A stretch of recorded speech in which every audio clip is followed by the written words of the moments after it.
Hello folks and welcome back to another video on Broadside Gaming with me, Zug, and I'm going to ramble more about Vermintide 2. And I'm going to explain more about the Grudge Mraks in today's video, because as I was recording the first three, the game was actually being patched in, and every time I recorded one, a small piece wasn't actually in the game, and it kept repatching and repatching. It was in the first hour of them doing it. So I'm doing another video to be more coherent and actually explain what the Grudge Mraks are doing. So there's not going to be much video going on. This is more just going to be me explaining what the fuck is going on. So, Grudge Mraks, what are they? What do they do? What the fuck is it? So, the Grudge Mrk is a unique mechanic that applies only to the Chaos Wastes. So, you're only going to see this when you do the Chaos Wastes. It gives the monster a random set of attributes and modifiers, offensive and defensive. So, basically, it buffs the monster. And the Grudge Mrk monster can only spawn through the Chest of Trials or at the arena at the end of the game. So you're not going to see these just randomly. It's only when you touch a chest or you get to the last level in the arena.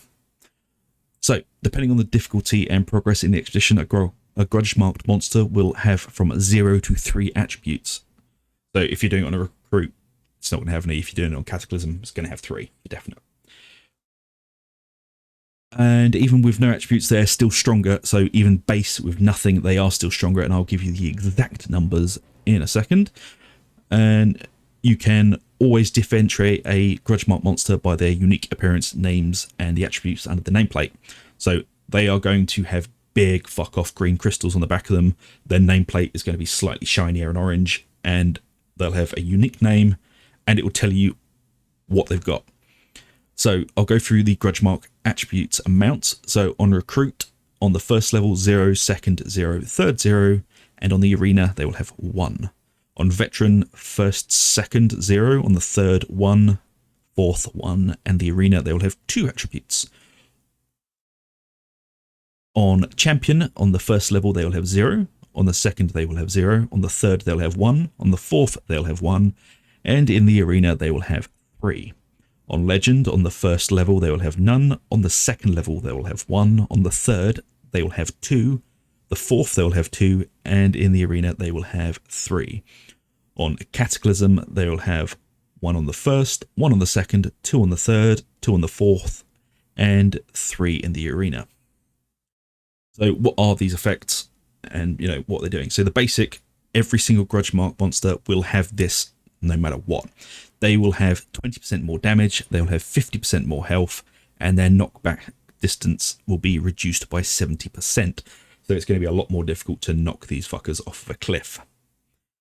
And so the unique abilities they have are Shadow Step, 10% chance to teleport upon damage taken, including dot damage. As a 10-second teleport duration, teleportation has a min-max distance and can only be teleported near the players. So they're not just going to teleport randomly off a cliff. They are going to be teleporting near you, but with a 10-second delay between each one. Relentless, immune to any source of knockback and stagger. Mighty, every 25 seconds the monster will gain a buff, dealing 100% more damage for 10 seconds. This has a unique visual effects when the monster gains this buff, so it's just going to hit harder.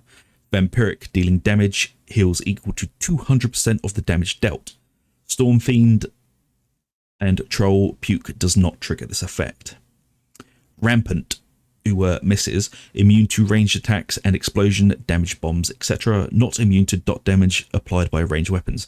So, for example, the Moonfire Bow, the initial hit isn't going to damage it, but the ticking fire will. Same with Sienna's weapons. Invincible, every 20 seconds the monster will become invincible. And you can tell this by the big shiny white bluish effects around it. Illusionist, this is really annoying, creates 3 low health point illusions of itself every 30 seconds. Illusions have 5% health and deal 10% damage of its base damage, obviously. Illusions fully inherit original monster attributes, and it can only have 3 illusions up at once. So they're going to be shittier versions, but they're still going to be annoying. Crippling.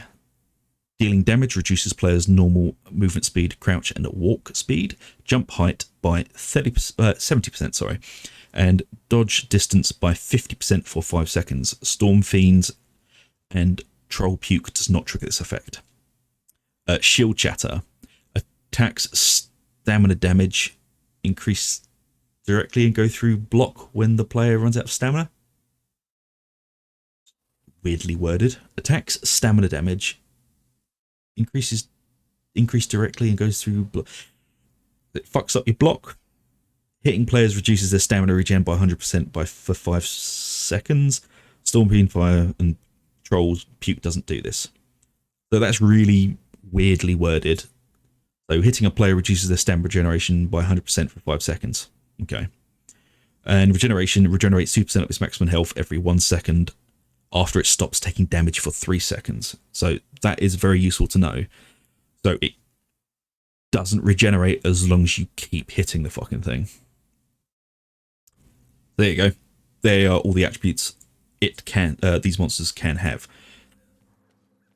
And I will show you, if you haven't found it yet, but if you've seen my videos or anyone else's videos on this, there is a big book of new challenges to do. So, first of all, the Halloween event, everything will be under the event, and you've got 9 days to finish it. They're all pretty easy. It can all be done on Recruit. I'm not going to go through that again. Challenges, on the other hand, they are under missions, Chaos Wastes, and you'll see all of the challenges here for killing grudge-marked monsters. So it's to kill 5, then kill 1 on each level, then kill 1 of each. As you can see, done a huge amount of them, and what these reward is a white costume. So for each career, you get a white costume of the base costume. So it's the same as doing Legendary, where you get your black costume. This gives you the white.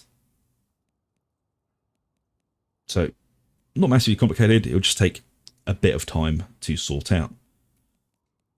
So that's pretty much what this update has given us. There is also, more things that they've patched in. For example, they've changed the tab menu.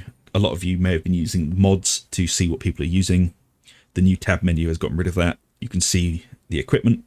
You can see your passive and your career skill. It can show you what map you're on, and it'll also show you any affixes on the map. The mod that I used to run, I think, was slightly better in some ways than this, but it's quite clean. It's nice. You can open up multiple chests at once, which is also quite nice, but you have to remember the chests have to be of the same quality. So you can't just have like a chest from Recruit, a chest from Legend, and a chest from Cataclysm, and then press open all. They have to be the same chest. So if you have lots of level up chests, the commendation ones, you can open all of these at once. But for any chests that are different from each other, you will be opening them one at a time. It's not a big thing. We've been doing this for years anyway, so it's a nice little update, but it's it's not groundbreaking. It's now possible to search in Okri's challenge book for a specific challenge. It's nice. And as I showed you before, there's the new cosmetics. There's the premium ones, which they're some of them are nice, some of them aren't. If you want to see my opinions, go look at the old videos. That is pretty much what I think of them. There you go. There is a more coherent and dry explanation of what the grudge marks do. I apologise. I was not able to put this information in the first videos because this information was not available at the time. But now it is, and I wanted to share it with all of you. So thank you very much for watching, and I shall see you all again in the next video. If you have enjoyed this content, please feel free to like and subscribe. Hit the little bell for notifications. It really does help us out. And until next time, I shall see you guys later.